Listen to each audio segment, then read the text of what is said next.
If you have ever needed to drive a Blender animation using external data from a spreadsheet or a robot's telemetry, you know how difficult it can be to bridge that gap. R2Murugan is a specialized utility designed to facilitate the seamless import and export of CSV files directly into and out of Blender.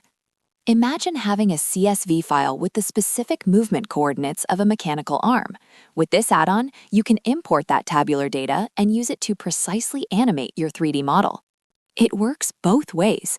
You can take a complex animation you have already built in Blender and export the bone and keyframe data into a CSV format. This is perfect for data analysis, researchers, or developers who need to use Blender's motion data in other applications. The new Pro version even features a live editor UI for bone and animation data, making it easier than ever to tweak your data-driven projects.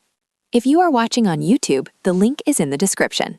If you are on our website, click the Buy button to start integrating data into your animations.